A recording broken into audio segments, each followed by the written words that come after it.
নমস্কার, astrology solution চ্যানেলে সকলকে স্বাগত। আশা করি সকলে ভালো আছেন। আমি অ্যাস্ট্রোলজার উত্তম। আজকে যে বিষয়টা নিয়ে আলোচনা করব সেটি হচ্ছে গুরুচণ্ডালী যোগ কি এবং গুরুচণ্ডালী যোগ কখন হয়। এই গুরুচণ্ডালী যোগ যাদের জন্মছকে আছে তারা কিভাবে এর থেকে সহজেই মুক্তি পাবেন বা এর সহজেই কি করে প্রতিকার করবেন নিজের ঘরোয়াভাবে, এইসব বিষয় নিয়ে আজ আমরা আলোচনা করব। তবে যারা এখনো চ্যানেলটি সাবস্ক্রাইব করেনি অবশ্যই চ্যানেলটি সাবস্ক্রাইব করে বেল আইকনটি প্রেস করে দেবেন। আর যারা ফেসবুক থেকে দেখছেন তারা অবশ্যই চ্যানেলটি লাইক, ফলো ও শেয়ার করে অপরকে দেখার সুযোগ করে দেবেন।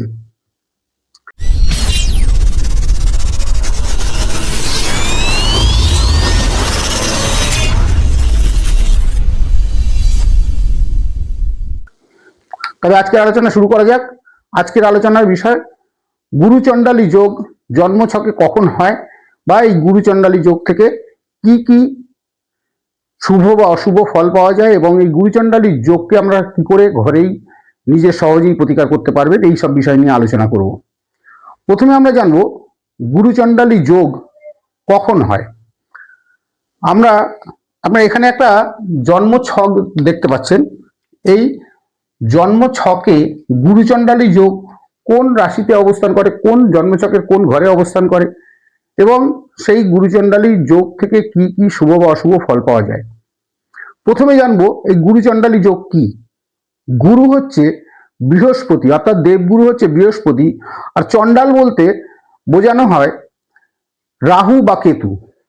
পৌরাণিক কাহিনীতে লেখা আছে, পৌরাণিক কাহিনী থেকে আমরা যে জানতে পারি যে সমুদ্র মন্থন করে যে অমৃত লাভ করেছিল সেগুলো দেবতারাই পান করার জন্য যোগ্য ছিল।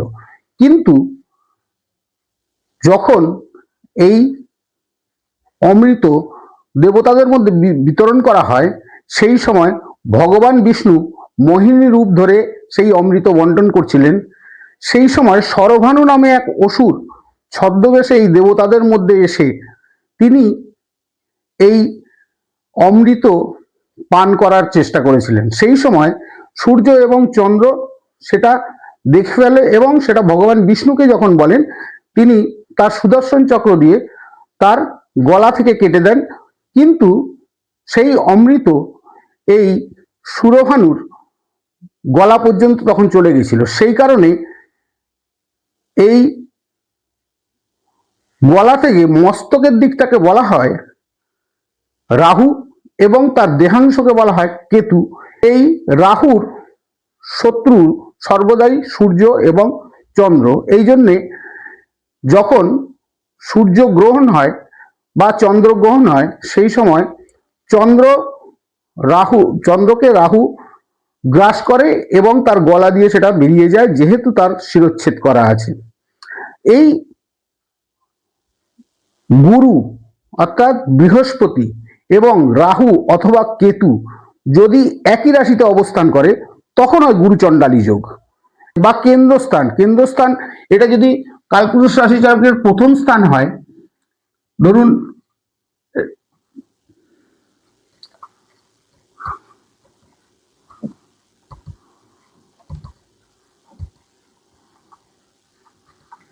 এই যদি প্রথম স্থান মেষ রাশিকে ধরা হয় সেক্ষেত্রে কেন্দ্রস্থান হচ্ছে ধরুন এই 1 নম্বর রাশি, 4 নম্বর রাশি, 7 এবং 10 এই কেন্দ্রস্থানে যদি বা ত্রিকোণ স্থান, ধরুন ত্রিকোণ স্থান হচ্ছে লগ্নস্থান, পঞ্চম স্থান বা নবম স্থান, এই স্থানে যদি এই যোগ হয়ে থাকে সেক্ষেত্রে কিন্তু এর অশুভত্ব অনেকটাই কমে যায়।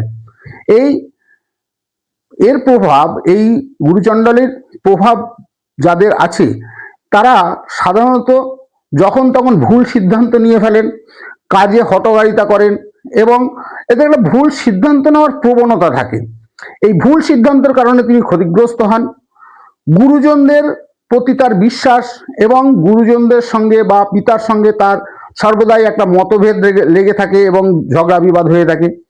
ধর্মীয় বিষয়ে তারা সবসময় তাদের একটা ভ্রান্ত ধারণা থাকে, ধর্মকে তারা বিশ্বাস করেন না বা শিক্ষায় বিভিন্ন রকম বাধার সৃষ্টি হতে পারে। মাঝে মাঝে তিনি হয়তো লেখাপড়া ছেড়ে দিলেন, আবার হয়তো কখনো ধরলেন বা মাঝে মাঝে লেখাপড়া ছেড়ে দিলেন। এইভাবে তার বিভিন্ন রকম শিক্ষার ক্ষেত্রে তার বাধার সৃষ্টি হয়, সামাজিক বদনাম এবং সম্মানহানির আশঙ্কা থাকে, এবং বিবাহ এবং সন্তান নিয়ে সবসময় একটা জটিলতা সৃষ্টি হয়। বিশেষ করে যদি এই পঞ্চম স্থান হচ্ছে পুত্রস্থান, এবং যদি এই নবম স্থান ভাগ্যস্থান, এই স্থানে যদি এই যোগ হয়ে থাকে তবে কিন্তু বিবাহ এবং সন্তান সম্পর্কে জটিলতার সৃষ্টি হয়।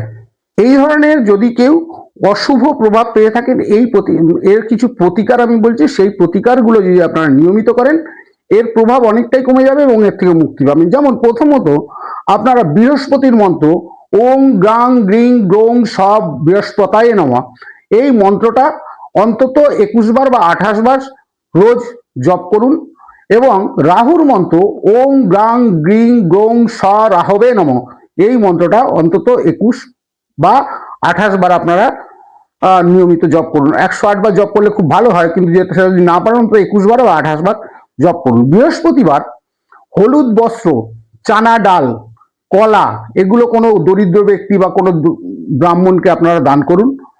শনিবার কালো তিল বা কোনো লোহার জিনিস বা কালো বা ধূসর রঙের কম্বল কোনো দরিদ্র ব্যক্তি বা দরিদ্র ব্রাহ্মণকে দান করুন, এতেও আপনারা অনেক শুভ ফল পাবেন। গুরু বা পিতার সবসময় সেবা করুন, তাদের শ্রদ্ধা করুন, তাদের আশীর্বাদ নিন, এতে কিন্তু এই গুরুচণ্ডালীর প্রভাব অনেকটাই কমে যায়। আর আপনারা মিথ্যাচার বা কাউকে প্রতারণার চেষ্টা করবেন না, বা গুরুজনদের উদ্দেশ্যে সবসময় একটা ভালো মানসিকতা বা তাদের শ্রদ্ধা করা এগুলো করবেন। অহংকার বা উগ্রতাকে আপনারা ত্যাগ করুন, এতে আপনারা অনেক শুভ ফল পাবেন। এবং এর প্রতিকারের জন্য আপনারা বৃহস্পতির জন্য পোখরাজ এবং রাহুর জন্য গোমেদ রত্ন আপনারা ব্যবহার করতে পারেন। কিন্তু এই পোখরাজ বা গোমেদ রত্ন যদি আপনারা ব্যবহার করেন তার আগে অবশ্যই একটা ভালো জ্যোতিষীর পরামর্শ নেবেন, কারণ আপনার জন্মছক অনুযায়ী সেটা কত কি পরিমাণ লাগবে, কিভাবে ধারণ করবেন, এইগুলো তার থেকে একটা পরামর্শ নিয়ে তবেই আপনারা ধারণ করুন। মনে রাখবেন, ভুল কোনো রত্ন ধারণে কিন্তু ক্ষতি হওয়ার সম্ভাবনা থাকে। আর সকলের তো এই ধরনের রত্ন কেনার মতো ক্ষমতা থাকে না। যাদের এই রত্ন কেনার মতো সামর্থ্য নেই তারা একটা কাজ করতে পারেন, রাস্তার ধারে যে শিকড় বাকড় এরা বিক্রি করে, এদের কাছ থেকে একটা বৃহস্পতির জন্য বামনাটি এবং গোমেদের পরিবর্তে আপনারা শ্বেত চন্দন ব্যবহার করতে পারেন। বা যাদের বৃহস্পতির সঙ্গে কেতু যোগ আছে বা একই রাশিতে অবস্থান করে, সেখানে কেতুর প্রতিকারের জন্য আপনারা ক্যাটসাই রত্ন ব্যবহার করতে পারেন। আর ক্যাটসাই রত্ন যদি ব্যবহার না করেন তাহলে আপনারা অশ্বগন্ধার মূল ব্যবহার করতে পারেন। তবে মনে রাখবেন, এই যে যদি আপনারা শিকড় ব্যবহার করেন, মূল ব্যবহার করেন, সেক্ষেত্রে কিন্তু আপনারা 2 সপ্তাহ পর পর এগুলোকে চেঞ্জ করে নতুন পড়বেন, কারণ এর কার্যকারিতা বেশি দিন থাকে না। 2 সপ্তাহ পর চেঞ্জ করে আবার নতুন পড়লেন, আবার 2 সপ্তাহ পর চেঞ্জ, এইভাবে করবেন।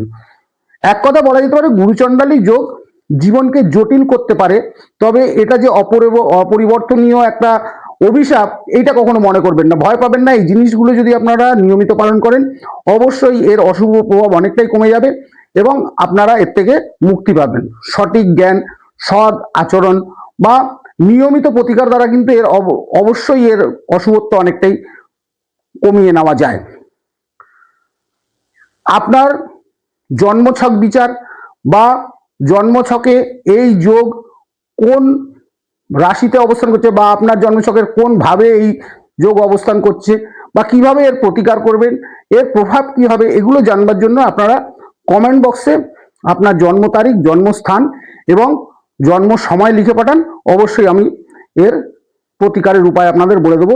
আপনার জন্মছক বিচার বা কুষ্টি, ঠিকুজি বা যে কোনো রকম সমস্যার সমাধান করতে চান তাদের ডেসক্রিপশন বক্সে আমার হোয়াটসঅ্যাপ নাম্বার দেওয়া আছে, এই হোয়াটসঅ্যাপ নাম্বারে যোগাযোগ করতে পারেন। অবশ্যই আপনাদের সাথে আমি যোগাযোগ করব। তবে আজকের আলোচনা এখানেই শেষ করা যাক। নমস্কার।